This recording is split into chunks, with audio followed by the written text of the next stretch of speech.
Want more revenue without services? Add Tressic to your stack to turn conversations into outcomes. See how at Tressic.cloud.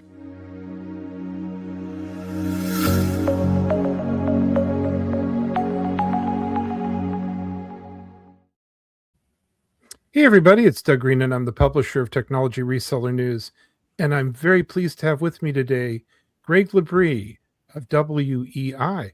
Greg, thank you for joining me today. Yes, Doug, good to see you and good to have you. Good to be on your show. Well, I'm so glad that, as I just mentioned before we started, I'm really glad about this topic. I think you guys are basically knocking at the future of telecom and communications. WEI Connect is an enterprise connectivity solution. We're going to be getting into that in just a second. But yeah, Greg, give me a little bit of background about WEI, and then we'll start to unpack this. Sure. WEI has been a value-added reseller since 1989, so they have a lot of history doing that with various IT solution providers. And as we have morphed into what we are today, the one thing that we've kept solid with is the value in the VAR. So all the value that we add comes from customer recommendations or things we work out with one customer, and then we see how it applies across all of our customer base. And that has had WEI growing very strong from 1989 to today. Wow. You actually are now on the podcast of a publication that was also launched in 1989. Telecom Reseller started out at the same time, reporting on PBXs when that was exciting. So yeah. So let's get into this. AI. So first, Greg, what does AI in telecom actually mean? What are we really talking about? Yeah, well, for us, it means having networks that are self-healing and autonomous. And in order to do that, we need a lot of data. And so a lot of telemetry monitoring data to make those decisions. But a lot of the AI comes into gathering that data, making decisions based on that data. So true AI making its own cognitive decisions is the future maybe, but that's kind of where the bar is today, at least for WEI. So we have Starlink, we have AI. How does Starlink fit into this AI conversation? Well, Starlink is inherently AI, as I just described it, with the self-healing and autonomous, in that your antenna that you put on your building or in your car or wherever it happens to go, can have a choice of what's out there for a satellite, what's the best satellite to connect you and keeps you connected all the time. And then the satellite has a choice of what pop on the ground to bring you back to, if it's available, not congested, and ready to go. If not, then it moves you to a different pop. From your perspective, the users who are using the internet access, they don't know any of those decisions. They're just happening automatically in the background. So it's built for resiliency, which means self-healing and autonomous. So, okay. So where does WEI Connect fit into this? Well, as I think a lot of people would agree, maybe a lot of your viewers would agree, Starlink is pretty revolutionary technology, and right. it's a pretty, not just a cool technology, but it's a technology that works really, really well. What WEI is adding to it is making it an enterprise grade solution by making it much more easily consumable by customers. Part of that is building in the models where you can in the future have more AI into it. But what we're doing is providing through their APIs. We gather lots of data through the APIs, present it to our portal to customers in order for them to see the data, but it also allows us to make decisions that are predictive in nature to help cure their network and to help them manage it, to help them look at the usage. Starlink for Business is still a measured service. So usage is important for them, where they're using it, how they're using it, limiting their usage if they need to. And then we also are looking at intelligence for making decisions as to when to use the Starlink, if it's in a backup mode, and when to use the primary connection. So traditional, maybe SD-WAN type solutions there for that. So is that actually how you're using WEI to make those decisions? Yeah, it's so inherently in things like SD-WAN are all of this data collection and self-healing. And as part of our solution, we're working with the customers on their end to use SD-WAN technologies in order to gather that data at the end user's location and decide, is Starlink the best solution right now? Working well, is 5G, is a fiber connection that they have better? For certain applications, we're looking at latency, we're looking at the current obstructions in the air and all of that to make decisions as to what's the best signal right now. So from the end user's perspective, we're looking at giving them an outcome-based network, not a circuit versus another circuit type of network. Now, all that's going on, it's seamless to the end user. Is that right? It is seamless to the end user. And can it actually, what you're describing, can that actually happen in the course of a single call? In other words, can a conversation be handed off seamlessly? Both from the perspective of just Starlink alone. If all you had is Starlink and we're changing, the antenna's changing from satellite to satellite, or the satellite's changed from pop to pop, that happens without the user's intervention, but also awareness, or the application's awareness of what's happening. We're running on Starlink from my perspective today. That's what my internet connection is on, and it could have changed satellites, and I don't know. And we would continue to have a seamless call here. So in other words, this podcast, your end of it at least, you're using this technology to do that. Correct. My internet access here is Starlink. I have more than one Starlink satellite dish bonding traffic together, but that's essentially what it is. Yes. So Greg, you've just violated the first rule of live podcasts, which is never do a live demo. This is in fact a live demo. It's always a live demo these days. And that's one of the important parts of having these outcome-based networks is you can't do anything anymore. You can't go to a retail and buy something. The hamburger maker can't make a hamburger anymore without an internet connection.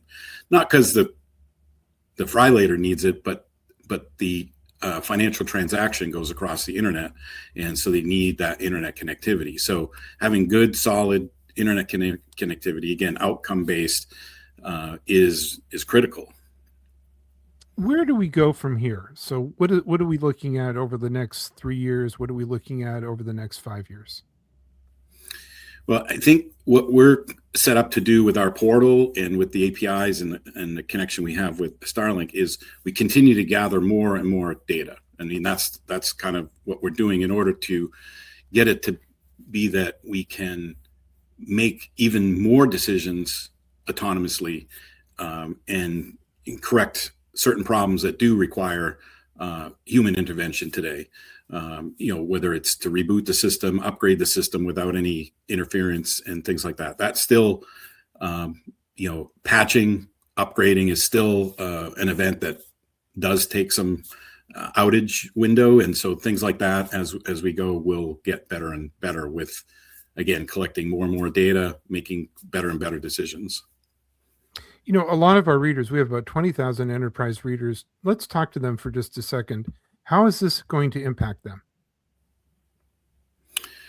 Well, those that are using the internet or relying on services that use the internet will start to see, less outages. Today it's pretty painful to have an outage. It's painful for many people. So now you have multiple options again, right. and that will seamlessly connect from one service to the other, so that the availability grows, and the person that are using it or getting a benefit from the service, they really don't anymore see that, circling the drain type of activity on their screen or whatever app they're using, and it just continues to go without their involvement. So do you see AI improving networks or enabling new use cases? Well, I see both. We talked about just how it will improve the networks and the availability and basically the outcome of the status of the network and the performance of the network. But one of the things that Starlink in particular is showing a lot of interest in it is from organizations that need a lot of telemetry data. You look at drilling platform out in the ocean, you look at people who are monitoring any type of transportation or any of these things out there. They want all that telemetry, but it's not easy to get it all centralized into a data warehouse somewhere. Starlink works anywhere. As long as you can see the sky, you're going to get Starlink. So that allows you to collect that data, and then those organizations start collecting more and more data and making intelligent decisions based on that. So we're kind of bringing AI to those people. And so Starlink is both AI as well as an enabler for AI. So, Greg, does this create a challenge? Because it sounds like now I have multiple telecom vendors. There are multiple telecom vendors, that's for sure. And, I think you have, customers will have a lot of choices, but they also will start to have choices of companies that are not traditional telecom vendors like WEI and what we're able to create because of the fact that, we've been a VAR for a long time. We have software developers. We know the IT space. We were able to utilize the APIs from Starlink to create a portal that gives customers not only good usage plans, but it also gives them the ability to get custom billing platforms and custom billing for them, pooling of data, so that they're able to utilize that in the way that they want. So you'll see lots of competition for these telecom vendors. It won't just be the traditional big telecom vendors that are doing that. And is this what's called a unified partner? As far as what WEI is with Starlink? Yeah. They call us an authorized partner. Yeah. An authorized partner. I see. And why does speed matter for critical operations? Well, the speed matters in that, for something like Starlink, because the speeds have increased all over time with fiber, with the availability of fiber. And there's not a lot of other internet access choices that are up to the speed of fiber. Now Starlink is, and they're up to 470 megabits per second, 20 millisecond type latency, soon to be doubling that speed by the end of this year with the ability to bond multiple satellites together on the performance Starlink antennas. And so now when you need access, you now have a choice of a vendor who, is completely outside the normal path of, the normal terrestrial path of cellular and fiber that can provide speeds that are almost up to those fiber connections, whether it's for backup, because the choice of backup today, you're making unless you have a secondary fiber internet connection, you're sort of sacrificing a little by going to 4G, 5G type backup. And everybody recognizes that, but the price is great. So you do it. But now you get price parity with 5G with the performance of your fiber. As we wrap up, Greg, how does this change environment? What does this mean in terms of support? Because it sounds like I've got multiple vendors. There's this seamless switching. Is there a support story too? For WEI, that's where we come in. We are providing the 24/7 support. Customers of WEI do not call Starlink. We have, as an authorized partner, we're taking over that entire relationship. We will deal with Starlink if we need to. Obviously, we acquire all of our data from Starlink, but we stock the antennas. We provide the installation. We provide the portal and the full access for the customers to manage their Starlinks, and we provide the ongoing support, RMAs, and anything that goes wrong, ongoing. So they're not having to reach out to Starlink. You've got that covered. That's correct. I see. And it sounds like there's a whole bunch of other support. It kind of also sounds like I'm actually going to be able to talk to somebody.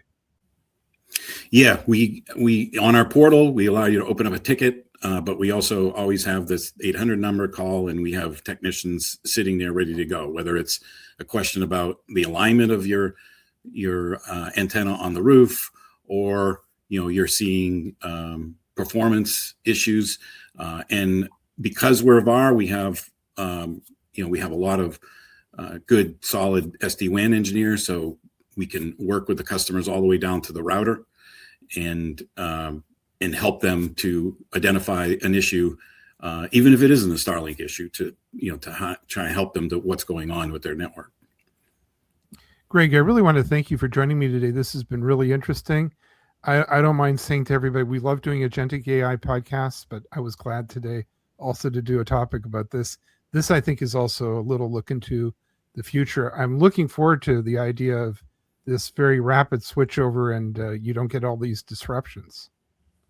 Yes, and thank you, Doug, for having me today. And I also look forward. It's Starlink and that kind of technology brings some really exciting times ahead. Make voice valuable again. Tressic turns every call and text into action automatically. Learn more at tressic.cloud.